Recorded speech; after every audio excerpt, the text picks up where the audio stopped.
Alright everyone, I called this quick meeting today to cut some red tape around the approval process. Jim, I think we need to discuss about the VIP program first because it has a lot of confusion and delays. Wait a minute, June, you don't really have that much experience. I'm sure what you suggest anyways won't work.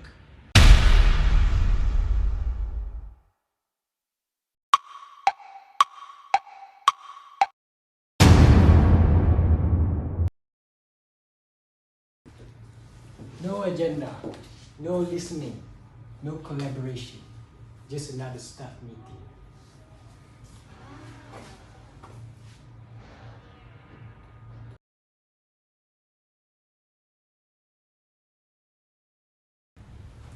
Every organization has meetings, but not all meetings are created equal. So today we dive into the chaotic, confusing world of Jim Macklin, a manager whose poor communication and impulsive leadership turned a simple meeting into a productivity disaster. So this is another staff meeting.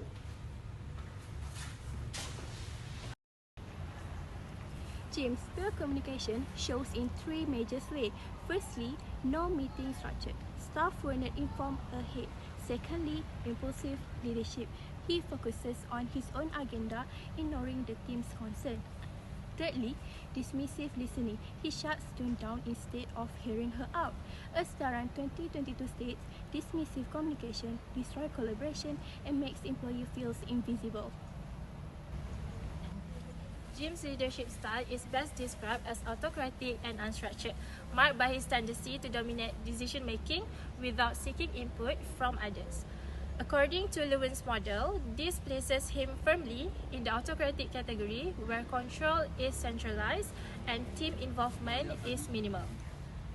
From Likkert's 4 management systems, Jim uses System 1, exploitative and authoritative, categorized by a lack of trust, one-way communication and over-reliance on control and threats to manage behavior. He consistently makes decisions alone, dismisses feedback, and fails to engage or empower his team, which leads to low morale, diminished motivation, and a toxic workplace culture. In contrast, effective leaders guide, support, and collaborate with their teams, fostering trust, open communication, and shared purpose.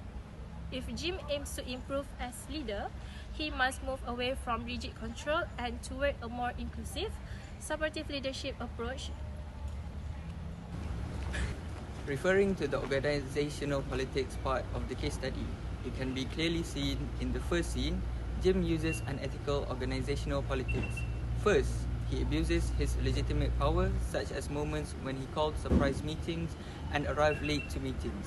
Second, he silences oppositions. Jim continuously shuts down June when she gives her opinion and thoughts. This discourages the other workers to voice out their mind. These actions of Jim has created a toxic work culture. As SCCAK1033 says, politics used for personal control harms the team dynamic. Now let's talk about the decision-making process. Decision-making involves recognizing problems and selecting the best course of action from available alternatives.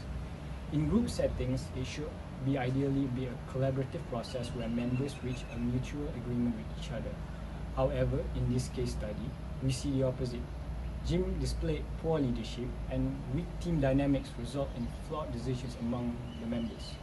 The meetings are chaotic, no agenda, it's last minute, and there's one-way communication. When June speaks up, Jim shuts her down, signaling that dissent isn't welcome in this environment. This creates groupthink, prioritizing agreement over critical thinking. The team stays silent, leading to weak decisions. What are the outcomes? Low morale, unresolved problems, and wasted time. Without open discussion, decisions fail. To fix this, structured meetings, open dialogue, and leadership that listens are very important in creating the best solution. Now let's moving on to the recommendation responding to all the issues mentioned previously. Firstly, a structured meeting protocols. Let us be real here. Gym definitely needs a better system. For example, give 48-hour notice, set clear agenda, assign timekeepers, and stay focused. This will boost preparation, reduce anxiety, and encourage equal participation. And secondly, adapt the transformational leadership style. Leaders should shift from power over to power with.